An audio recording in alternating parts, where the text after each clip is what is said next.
बिस्मिल्लाहिर्रहमानिर्रहीम। अस्सलाम वालेकुम। मेरा नाम है रानी और आप देख रहे हैं लर्न एंड क्वालिफाई विद रानी। आज का हमारा जो एडिटोरियल का टॉपिक है उसका नाम है रिलाइंग ऑन रेमिटेंसीज। रिलाई का मतलब होता है इन्हसार करना, डिपेंड करना किसी के ऊपर। रेमिटेंसीज का मतलब होता है तहसीलात, यानी वो रकम जो कोई एक बंदा अपने मुल्क से दूसरे मुल्क में जाता है, वहाँ पे वो कोई पैसे कमाता है और फिर वापस अपने ही मुल्क में भेज देता है, तो उन पैसों को कहते हैं रेमिटेंसीज। यानी जो बैरून मुल्क मुकीम पाकिस्तानी हैं वो पैसे कमा के तो पाकिस्तान में वापस भेजते हैं। वो जो पैसे भेजते हैं उन पैसों को रेमिटेंसेस कहते हैं। हमारी मीशत का एक बहुत बड़ा सहारा बैरून मुल्क पाकिस्तानियों की भेजी हुई रकम ही है, यानी रेमिटेंसेस ही है।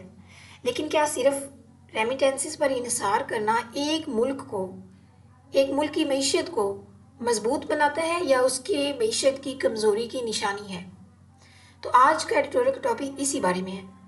आइए स्टार्ट करते हैं। अगर आज की एडिटोरियल के में से कोई भी नया वर्ड आपको सीखने को मिले तो कमेंट सेक्शन में ज़रूर बताइएगा।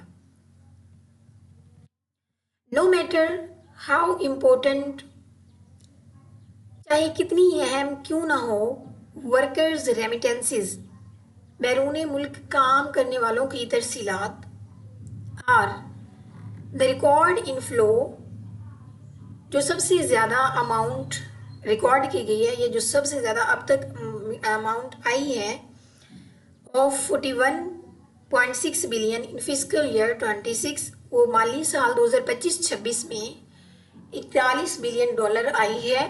शुड रिमाइंड अस, ये इसको हमें याद दहानी करवानी चाहिए, of the economy's deep external weaknesses, मईशत की गहरी बैरूनी कमज़ोरियों के बारे में। अब यहाँ पे देखिए वर्कर्स के ऊपर एपोस्ट्रॉफी है, तो ये वर्कर्स की पोजेशन को शो कर रहा है कि किन के रेमिटेंसेस, किन की रकम आई है, वर्कर्स की जो बैरून मुल्क काम कर रहे हैं उनके बारे में बात हो रही है। नो मैटर हाउ इम्पोर्टेंट का मतलब है कि चाहे कितनी ही अहम क्यों ना हो, वो रेमिटेंसेस, वो रकम, वो तरसीलात जो बैरून मुल्क पाकिस्तानी भेजते हैं, वो चाहे कितनी ही अहम क्यों ना हो, वो जो कि माली साल 2025-26 में सबसे ज़्यादा रिकॉर्ड की गई है, वो कितनी है, वो 41 बिलियन डॉलर है। फिर भी ये 41 बिलियन डॉलर चाहे हमारे लिए कितना ही अहम क्यों ना हो, फिर भी हमें इस बात की याद दहानी करवानी चाहिए कि इकॉनमी जो है, हमारी जो मईशत है, उसको डीप एक्सटर्नल वीकनेसेस है, उसकी बैरूनी कमज़ोरियाँ हैं। अब डीप एक्सटर्नल वीकनेसेस का मतलब है कि कुछ एक्सपोर्ट या इंपोर्ट में हमारा जो है वो हमारी इंपोर्ट ज़्यादा है और एक्सपोर्ट कम है, हमारा फॉरेन एक्सचेंज है, हमारे मुल्क के ऊपर कर्जे हैं, हमारे मुल्क के ऊपर फॉरेन डायरेक्ट इन्वेस्टमेंट कम है। तो ये हैं हमारी कुछ बैरूनी कमज़ोरियाँ। विद एक्सपोर्ट्स स्टैग्नेटिंग, हमारी जो एक्सपोर्ट है, जो दरामद है, सॉरी बरामद, एक्सपोर्ट होती है बरामद, जो आप अपने मुल्क में कोई चीज़ बनाते हैं फिर वो दूसरे मुल्कों को भेजते हैं, तो वो होती है एक्सपोर्ट। विद एक्सपोर्ट स्टैग्नेटिंग, हमारी जो एक्सपोर्ट है वो रुकी हुई है। FDI सबड्यूड, हमारी जो FDI है, FDI stand for foreign direct investment. जब कोई एक शख्स या कोई गैर मुल्की कंपनी या कोई गैर मुल्की सरमायाकार बंदा जो है वो किसी दूसरे मुल्क में अपनी कंपनी लगाता है या अपना कारोबार लगाता है, तो उसे हम कहते हैं FDI, फॉरेन डायरेक्ट इन्वेस्टमेंट। मसलन अगर एक जापानी कंपनी पाकिस्तान में कारोबार की फैक्ट्री लगाए तो ये फॉरेन FDI है।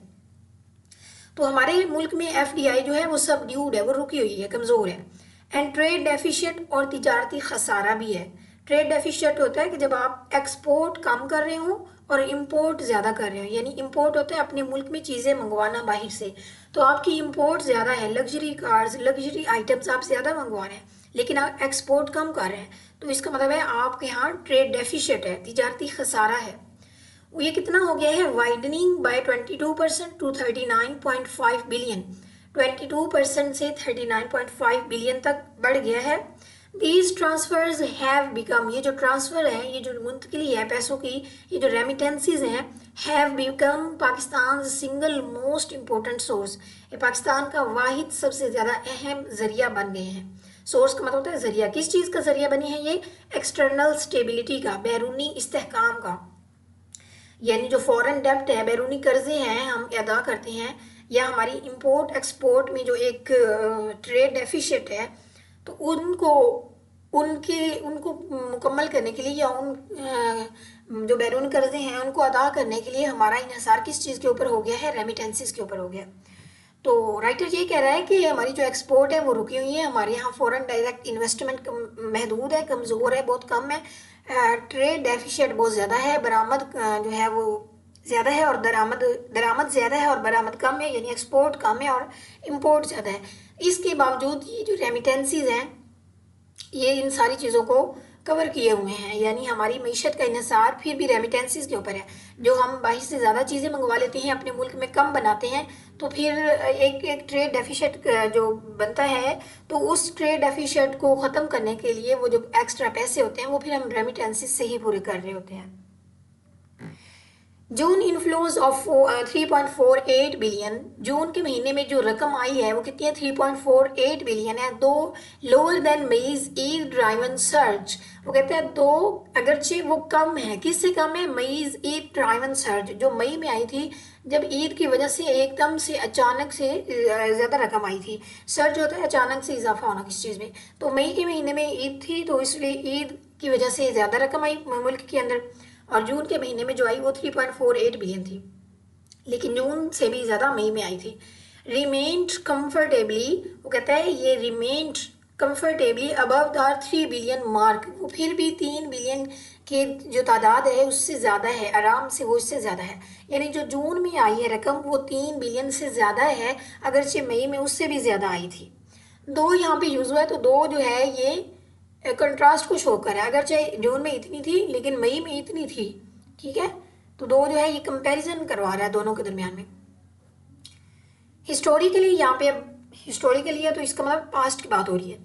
These inflows have financed imports, supported household consumptions and stabilized the external account and currency। माजी में ये जो रकम है, ये जो रेमिटेंसीज आए हैं मुल्क के अंदर, इन्होंने अदायगी की है, किस किस चीज़ की अदायगी की है, इम्पोर्ट्स की, जो हम चीज़ें दरामद कर लेते हैं, मुल्क के अंदर मंगवा लेते हैं, महंगी चीज़ें मंगवा लेती है, लेकिन हमारे मुल्क में इतनी ज़्यादा सरमायाकारी नहीं है, इंडस्ट्री नहीं है, इतनी ज़्यादा चीज़ें प्रोड्यूस नहीं होती कि हम उनको बाहर भी भेजें और वहाँ से भी पैसे कमाएं, तो बजाय वो करने के हम चीज़ें इंपोर्ट कर रहे होते हैं, हम ज़्यादा चीज़ें मंगवा रहे होते हैं, पैसे लगा रहे होते हैं। तो जो हमारा रेमिटेंसेस के पैसे हैं जो बैरून मुल्क के लोग जो मुकीम पाकिस्तानी हैं वो मुल्क में भेजते हैं, तो उन पैसों से हम अपनी दरामदात की अदायगी करते हैं, उन्हीं पैसों से हम अपने हाउस होल्ड कंजम्पशंस निकालते हैं, यानी घरेलू अखराजात, कंजम्पशन अखराजात को कहते हैं हाउस होल्ड घरेलू, उन्हीं पैसों से हम स्टेबलाइज करते हैं अपना एक्सटर्नल अकाउंट, बैरूनी खाता, यानी अपने मुल्क के कर्जे अदा करते हैं, अपने मुल्क के अंदर जो फॉरेन इन्वेस्टमेंट है उसको लेके आना होता है, उसी से हमने काम चलाना है। एंड द करेंसी, और मुल्क की जो करेंसी है, ज़रा मुबादला है, एक्सचेंज है, उसको भी उन्हीं पैसों से पूरा करना होता है। But let us not forget,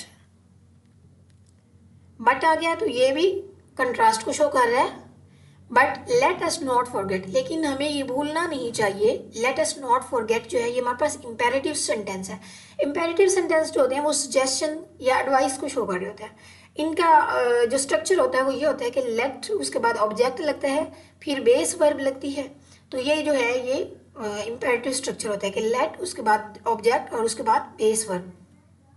जैसे हम कहते हैं let us go, let us sleep, let us walk, तो ये सारी चीज़ें।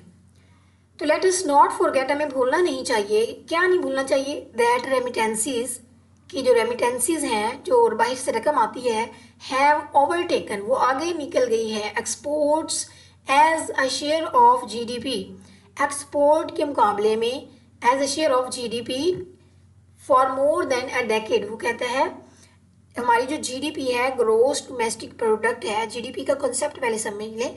जीडीपी जो होती है ग्रोस डोमेस्टिक प्रोडक्ट को कहते हैं, यानी एक मुल्क के अंदर कि एक साल में एक मुल्क जो है वो अपनी गुड्स और सर्विसेज के ज़रिए से जितने भी पैसे कमाता है उसको जीडीपी कहते हैं। तो हमारे मुल्क में एक साल में जितनी भी रकम बनती है सर्विसेज से, ये चीज़ें, नई चीज़ें बना के, प्रोडक्ट्स जो बना के, तो उसको कहते हैं जीडीपी। तो हमारे मुल्क में जीडीपी, एक साल की जो जीडीपी है उसका ज़्यादातर हिस्सा कहाँ से आता है, वो रेमिटेंसीज से ही आता है, ज़्यादातर पैसे रेमिटेंसीज के ही होते हैं।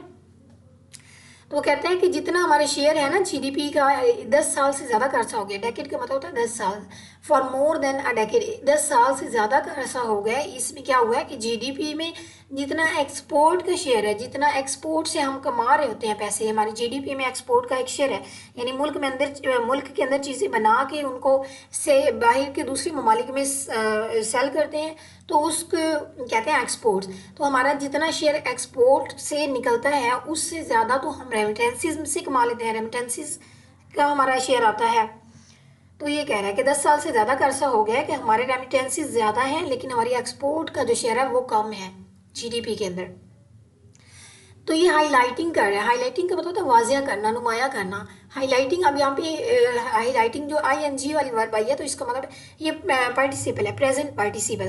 तो ये क्या शो कर रहा है, ये शो कर रहा है कि रिजल्ट या कॉन्सिक्वेंसेस, पिछली पूरी जो हमने क्लॉज पढ़ी है, जो पिछला सेंटेंस पढ़ा है उसकी रिजल्ट दिखा रहा है। क्या रिजल्ट, किस चीज़ को हाईलाइट कर रहा है, क्या रिजल्ट है कि Pakistan dependence on these transfer, Pakistan जो है वो इन्हसार कर रहा है, डिपेंड कर रहा है इन ट्रांसफर्स के ऊपर, इन रेमिटेंसीज के ऊपर, rather than wealth created at home, बजाय इसके कि वो दौलत घर में बनाए, यानी घर में चीज़ें बनाए और उसको बाहर एक्सपोर्ट करे और पैसे कमाए।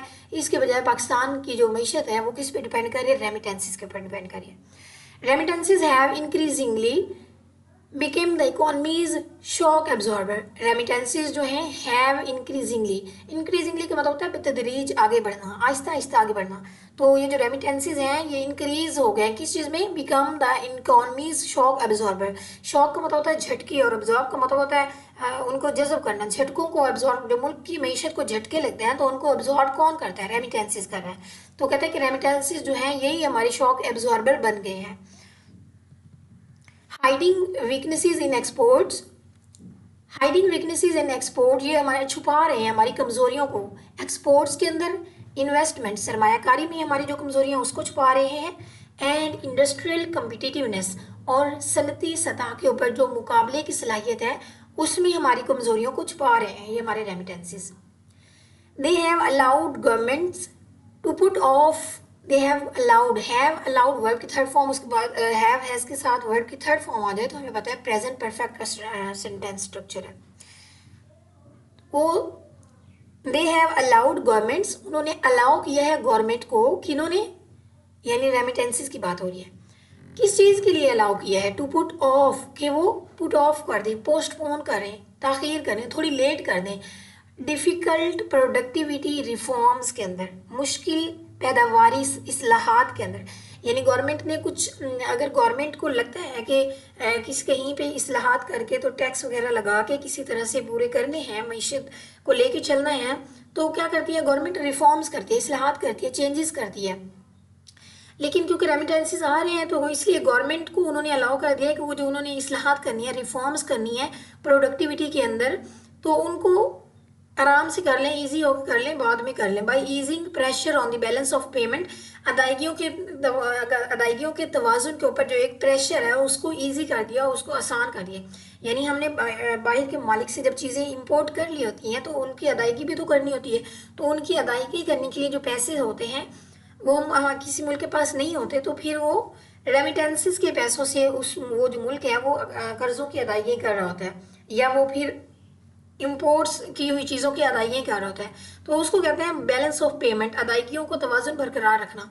तो बैलेंस ऑफ पेमेंट की जो बैलेंस ऑफ पेमेंट जो करना होता है उसको बैलेंस करने के लिए जो रेमिटेंसीज हैं वो गवर्नमेंट को रेमिटेंसीज मिल रहे हैं तो गवर्नमेंट जो है वो इस्तेलाहात जो है उसको उसके अंदर ताख़ीर कर रही है। बाय ईजिंग जो है, अब यहाँ पे देखिए बाय है, बाय में पता है कि प्रेपोजिशन है और उसके बाद प्रेपोजिशन के बाद जब वर्ब आईएनजी वाली लगती है तो वो जेरेंड के तौर पर काम करते हैं। तो ये जो ईजिंग है यहाँ पे जेरेंड है। नॉनथलेस का मतलब होता है इसके बावजूद, नॉनथलेस किसके बावजूद, nonetheless an economy can not indefinitely rely on the earnings of overseas citizens. इसके बावजूद कि इकॉनमी जो है वो लामहदूद वक्त के लिए बैरून मुल्क जो मुकीम पाकिस्तानी पैसे बेचते हैं उन पर इन्हसार नहीं कर सकती। इसके बावजूद क्या चीज़ है, इसके बावजूद while it's own sectors fail to generate jobs, इसके अपने जो मुल्क के अपने जो सेक्टर्स हैं, मुख्तलिफ सेक्टर जो हैं, मुख्तलिफ इंडस्ट्रीज़ जो हैं वो फेल हो चुकी हैं जॉब्स को जनरेट करने में। इन्वेस्टमेंट करने में, सरमायाकारी करने में और फॉरेन एक्सचेंज करने में, ज़रा मुबादला कमाने में। तो बजाय वो कहते हैं कि हालांकि पता है गवर्नमेंट को कि इसके ऊपर रेमिटेंसेस पे तो एक मीशत नहीं चल सकती, फिर उसके बावजूद भी जो गवर्नमेंट के सेक्टर्स हैं, जो स्टेट के सेक्टर्स हैं, वो जॉब्स को जनरेट करने में फेल हो चुके हैं, वो बाहर से सरमायाकारों को लाने में फेल हो चुके हैं और फॉरेन एक्सचेंज करने में फेल हो चुके हैं। The manner in which remittances are utilised, वो तरीका जिस तरह से रेमिटेंसेस जो है उनको इस्तेमाल किया जाता है, कंपाउंड्स का मतलब होता है संजीदा बनाना, ज़्यादा मुश्किल बनाना, द प्रॉब्लम्स, मसले को। तो जिस तरह से रेमिटेंसेस को हमारे मुल्क में इस्तेमाल किया जा रहा है, वो हम इस मसले को और ज़्यादा मुश्किल बना रहे हैं, यानी मईशत के मसले को और ज़्यादा मुश्किल बना रहा है।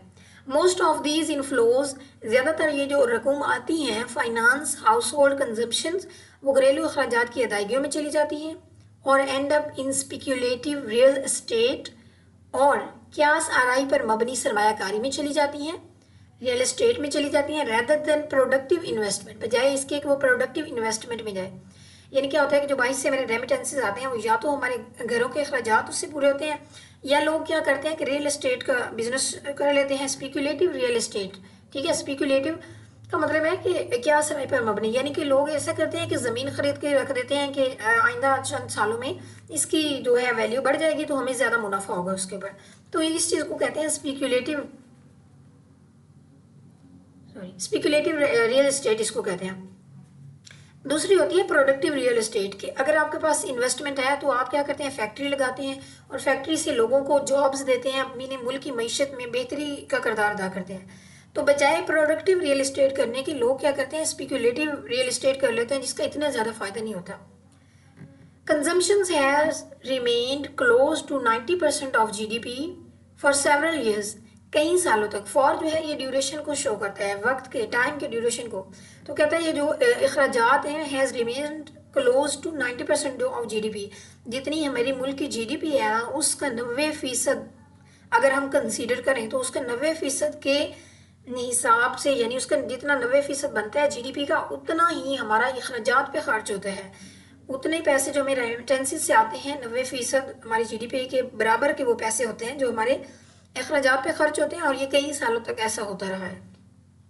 हैज़ रिमेन का मतलब है कि प्रेजेंट परफेक्ट है, यानी काम हो चुका होता है लेकिन उसका असर अभी भी मौजूद होता है।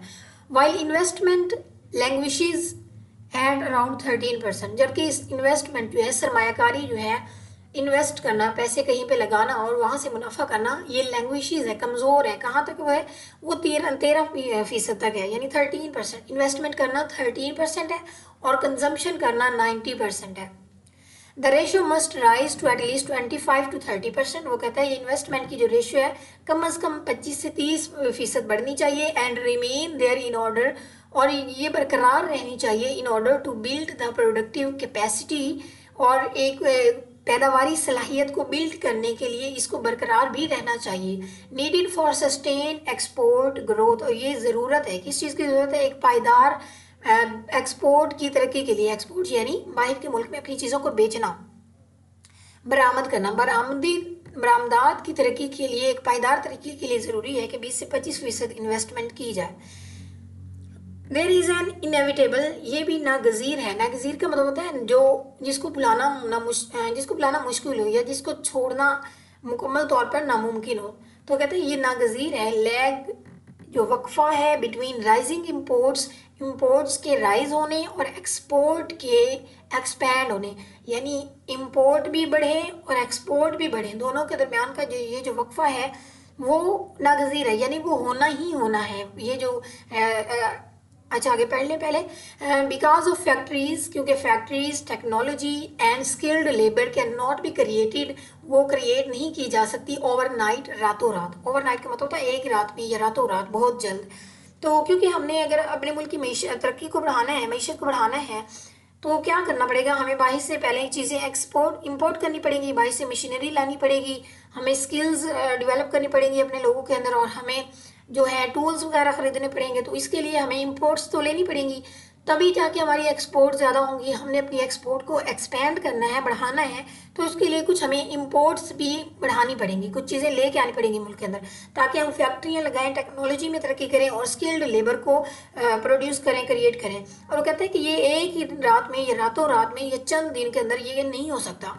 Can not be created, be का मतलब मैंने आपको बताया था कि 8 डिफरेंट फॉर्म्स होती हैं, is, am, are, be, been, being, और ये जब वर्ब की थर्ड फॉर्म से पहले आ जाती हैं तो इसका मतलब होता है कि ये हमारे पास पैसिव वॉइस का स्ट्रक्चर है।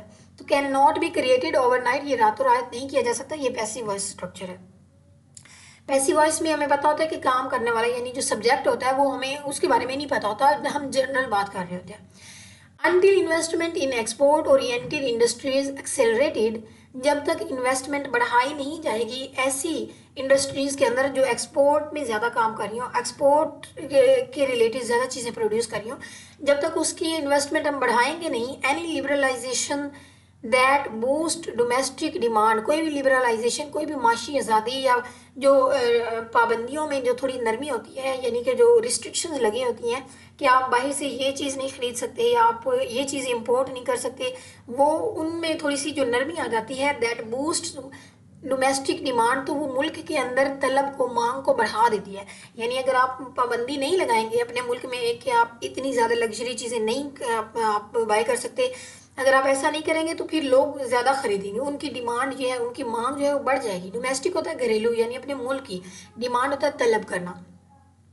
Will simply widen the trade deficit, तो सिंपली सादा सा उसका असर ये क्या होगा कि उसका असर होगा कि ट्रेड डेफिशिट हो जाएगा, तिजारती खसारा वाइडन हो जाएगा, बढ़ जाएगा। वाइडन का मतलब बढ़ जाना, ट्रेड डेफिशिट तिजारती खसारा, यानी आपकी इंपोर्ट तो ज़्यादा हो जाएगी लेकिन एक्सपोर्ट कम हो जाएगी। लीविंग, तो उसका असर क्या होगा, लीविंग, अब ये जो उसका असर है, उसका रिजल्ट है, उसको दिखाने के लिए वर्ब की आईएनजी फॉर्म लगी है, तो ये प्रेजेंट पार्टिसिपल लगा है यहाँ पे, ठीक है, प्रेजेंट पार्टिसिपल यहाँ पे जो लिविंग है, अब ये उस कॉन्सिक्वेंसेस बताएगा, रिजल्ट बताएगा पिछली वाले सेंटेंस के। अगर तो ट्रेड डेफिशिट हो जाता है और अगर मुल्क के अंदर लिबरलाइजेशन रहती है इंपोर्ट्स में, यानी आप पाबंदी नहीं लगाते, तो क्या होगा, remittances to finance an ever growing external gap, तो जो बैरूनी खसारा है उसको उसकी अदायगी करने के लिए, उसको पूरा करने के लिए रेमिटेंसीज जो है उसकी तरफ आप देखेंगे। रेमिटेंसीज जो है वही अदायगी करेंगे आपकी बढ़ती हुई एक्सटर्नल गैप को, यानी बैरूनी खसारा को। यानी आपका गैप होता है, जो एक गैप हम पता है हमें, वैसे जनरल टर्म है कि गैप आ जाता है जब, तो इस गैप का मतलब है कि आपकी इंपोर्ट ज़्यादा हो जाती है, एक्सपोर्ट कम हो जाती है, तो वो जो गैप आ जाता है तो उसको पूरा करने के लिए फिर आप रेमिटेंसेस यूज़ कर रहे होते हैं। कहाँ पे गया, लैग बिहाइंड, ये देयर इज एन, ठीक है, ओके। रेमिटेंसेस ऑफर पाकिस्तान सम ब्रीथिंग स्पेस, ये जो रेमिटेंसीज हैं ये पाकिस्तान को ऑफर करते हैं कुछ वक्ती मोहलत, ब्रीथिंग स्पेस कहते हैं वक्ती मोहलत को, और ये एक ईडियम है, इसको आप याद कर लें, वक्ती मोहलत होती है ब्रीथिंग स्पेस, यानी आपको थोड़ा सा टाइम मिल जाता है। ये जो रेमिटेंसीज है ये पाकिस्तान को ब्रीथिंग स्पेस देते हैं, they are not permanent solution, लेकिन ये रेमिटेंसेस कोई एक आपका मुस्तकिल हल नहीं होता है, ये वक्ती मोहलत होती है, मुस्तकिल हल नहीं होती है। अब यहाँ पे सेमी कॉलन लगा हुआ है, तो जो दो अगर इंडिपेंडेंट क्लॉजेज हों, दो इंडिपेंडेंट क्लॉजेज के दरम्यान में सेमी कॉलन हो, तो वो आपको दिखाता है कि ये कंपाउंड सेंटेंस है, ठीक है। तो रेमिटेंसीज ऑफर पाकिस्तान सम ब्रीथिंग स्पेस, रेमिटेंसीज से पाकिस्तान को कुछ वक्ती मोहलत मिल जाती है, ये एक सेंटेंस है और उसके दरम्यान में ये सेमी कॉलन है। सेमी कॉलन के बाद दूसरा सेंटेंस है कि they are not a permanent solution, they are, यहाँ पे किस चीज़ की बात हो रही है, रेमिटेंसीज की बात है, ठीक है। तो रेमिटेंसीज की बात हो रही है कि रेमिटेंसीज परमानेंट सोल्यूशन नहीं है। That opportunity should be used to undertake reforms, that opportunity, ये जो अपॉर्चुनिटी है रेमिटेंसेस की, शुड बी यूज्ड, इसका इस्तेमाल किया जाना चाहिए, टू अंडरटेक, शुरू करने के लिए, रिफॉर्म्स, उन इस्तेलाहात को, that expand export oriented capacity, जो एक्सपोर्ट की तरफ जाने वाली सलाहियत को बढ़ा देंगी, ठीक है। तो ये हमें जो हमारे पास जो रेमिटेंसेस आते हैं हमें इनको ज़ाया नहीं करना चाहिए, वेस्ट नहीं करना चाहिए। क्या करना चाहिए कि हमें इस तरह की इंडस्ट्री बनानी चाहिए जहाँ से एक्सपोर्ट की चीज़ें ज़्यादा निकलें, यानी हमारे पास इक्विपमेंट की, मेडिसिनल इक्विपमेंट की इंडस्ट्री हो, या फिर हमारे पास स्पोर्ट्स की इंडस्ट्री हो, जो कि हमारे मुल्क के अंदर एक्सपोर्ट बनाने वाली चीज़ों को बढ़ा दें। अट्रैक्टिव इन्वेस्टमेंट लेके आए मुल्क के अंदर एंड रेज प्रोडक्टिविटी और मुल्क की पैदावार में इजाफा कर दे। अब यहाँ पे देखिए शुल्क के बाद तो हमें पता है वैसे यूज हो गया वर्ड की फर्स्ट फॉर्म, लेकिन यहाँ पे यूज्ड लगा है, यूज्ड वर्ड की थर्ड फॉर्म होती है, तो उससे पहले बी आ गया, तो बी यूज्ड है, इसका मतलब है पैसिव स्ट्रक्चर है। Otherwise remittances will continue to finance consumption. अगर हम ऐसा नहीं करते, अगर हम मुल्क के अंदर कोई इस तरह की इंडस्ट्री नहीं लगाते, तो दूसरी तरफ क्या होगा कि रेमिटेंसेस विल कंटिन्यू, रेमिटेंसेस जारी रहेंगे टू फाइनेंस कंजम्पशन, अखराजात की अदायगी करने के लिए ही इस्तेमाल होते रहेंगे। वाइल दूसरी तरफ द प्रोडक्टिव इकोनॉमी, अगर प्रोडक्टिव इकोनॉमी होगी तो फॉल्स फर्दर बिहाइंड, बल्कि दूसरी तरफ क्या होगा कि हमारी जो प्रोडक्टिव इकोनॉमी होगी वो मजीद पीछे चली जाएगी। ठीक है, तो अगर हम अपने मुल्क में ऐसी इंडस्ट्री नहीं लगाते, एक तो हमारी जो रेमिटेंसेस हैं वो अखराजात की अदायगी में चले जाएंगे, और दूसरी तरफ क्या होगा कि हमारी इकोनॉमी मजीद पीछे रह जाएगी बाकी ममालिक से। An economy sustained by money, एक इकोनॉमी जो मुस्तकिल रहती है या जो खड़ी होती है उन पैसों के ऊपर, अर्न अब्रॉड, जो बाहर से आ रहे होते हैं, जो लोग बाहर काम करके और पैसे भेजते हैं, उनके पैसों पे किसी मुल्क की इकोनॉमी खड़ी होती है, बट नो, तो उससे क्या होता है कि but unable to generate wealth at home, लेकिन वो इकोनॉमी जो है वो इस काबिल नहीं होती कि वो दौलत बनाए एट होम अपने घर में, is living beyond it's mean, इसका मतलब है कि आप हैसियत से बढ़ के खर्च कर रहे हैं। यानी एक मुल्क जो है अगर तो वो उसकी जो मईशत है, एक मुल्क की मईशत है वो सिर्फ रेमिटेंसेस पे चल रही है, और वो मुल्क अपने मुल्क अपने अंदर यानी अपने मुल्क के अंदर कोई ऐसी उसकी एक्सपोर्ट ओरिएंटेड इंडस्ट्री नहीं है या कोई कंपनी नहीं है, या वो अनएबल है टू जनरेट वेल्थ, या दौलत नहीं कमा रहा किसी भी तरीके से, या बहुत पीछे है बाकी ममालिक से, तो इसका मतलब है वो अपनी हैसियत से बढ़कर जी रहा है, अपनी हैसियत से बढ़कर जिंदगी गुजार रहा है। Living beyond it's mean period, इसका मतलब है हैसियत से बढ़कर खर्च करना, यानी खुद तो कोई चीज नहीं बना रहा, बाहर से जो पैसे आ रहे हैं उन्हीं को यूज कर रहे हैं। द रियल मेजर, जो एक असल पैमाना है ऑफ सक्सेस, कामयाबी का, विल नॉट बी, वो ये नहीं होना चाहिए how much the diaspora sends back, के डायस्पोरा जो है वो हमें कितने पैसे भेज रहा है। डायस्पोरा भी किसी एक मुल्क के लोग जो दूसरे ममालिक में रह रहे हैं उनको कहते हैं डायस्पोरा। तो किसी एक मुल्क की जो मईशत है उसको मापने का, उसकी कामयाबी को मापने का ये पैमाना नहीं होना चाहिए कि उसका डायस्पोरा कितने पैसे भेज रहा है वापस, बल्कि क्या होना चाहिए how little Pakistan ultimately realise on those transfer for its economic survival, बल्कि हमें ये देखना चाहिए कि कितना लिटिल पाकिस्तान कितना कम से कम अल्टीमेटली रिलाई कर रहा है, इंहिसार कर रहा है, आखिरकार एट द एंड उनके ऊपर इंहिसार कर रहा है ऑन दोस ट्रांसफर, उन ट्रांसफर के ऊपर, उन रकम की मुंतकिली के ऊपर, रेमिटेंसेस के ऊपर जो मुल्क के अंदर आ रही हैं फॉर इट्स इकोनॉमिक सर्वाइवल, अपनी मईशत की बका के लिए। यानी पाकिस्तान चाहता है कि उसकी इकोनॉमिक सर्वाइवल है, मईशत बरकरार है, मईशत अच्छी चले, तो पाकिस्तान जो है उसको इंहिसार कम कर देना चाहिए रेमिटेंसेस के ऊपर, और अपने मुल्क के अंदर ही जो वेल्थ है उसको जनरेट करना चाहिए और इंडस्ट्री लगानी चाहिए। तो इस तरह से मुल्क जो है वो सर्वाइव करेगा इकोनॉमिकली। तो आज का हमारा एडिटोरियल इतना ही था, इसको मैं एक दफा फिर से पढ़ती हूँ, आप लोग रिवाइंड कर लें जो चीज़ें आपको पढ़ाई हैं आज, और अगर कोई नया वर्ड आपने सीखा हो तो जरूर बताइएगा कमेंट में। चलिए मैं इसको रीडिंग कर देती हूँ। No matter how important workers remittances are, the record inflow of $41 billion in fiscal year 26 should remind us of the economy's deep external weaknesses. With exports stagnating, FDI subdued, and trade deficit widening by 22% to $39.5 billion, these transfers have become Pakistan's single most important source of external stability. Just inflows of $3.48 billion, though lower than May's aid-driven surge, remained comfortably above the $3 billion mark. Historically, these inflows have financed imports, supported household consumption, and stabilized the external account and currency. But let us not forget that remittances have overtaken exports as a share of GDP for more than a decade, highlighting Pakistan's dependence on these transfers rather than wealth created at home. Remittances have increasingly become the economy's shock absorber, hiding weaknesses in exports, investment and industrial competitiveness. They have allowed governments to put off difficult productivity reforms by easing pressure on the balance of payments. Nonetheless, an economy cannot indefinitely rely on earnings of overseas citizens while its own sectors fail to generate jobs, investment, and foreign exchange. The manner in which remittances are utilized compounds the problem. Most of these inflows finance household consumptions or end up in speculative real estate rather than productive investment. Consumption has remained close to 90% of GDP for several years, while investment languishes at around 13%. The ratio must rise to at least 25 to 30% and remain there in order to build the productive capacity needed for sustained export growth.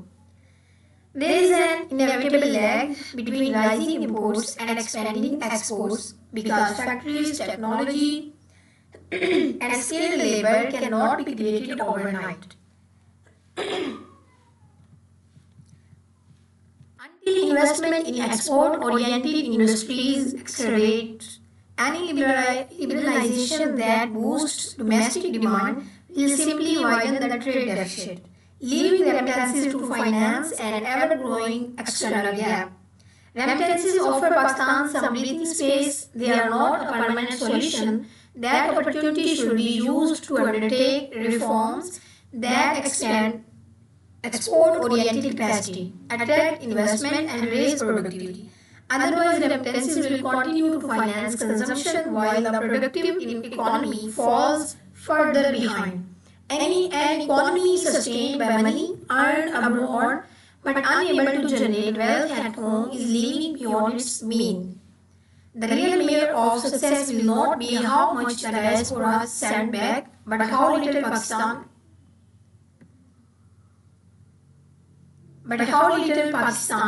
ultimately relies on those transfers for its economic survival. तो आज के लिए इतना ही था। उम्मीद है आपको पसंद आया होगा लेक्चर। अल्लाह हाफिज़।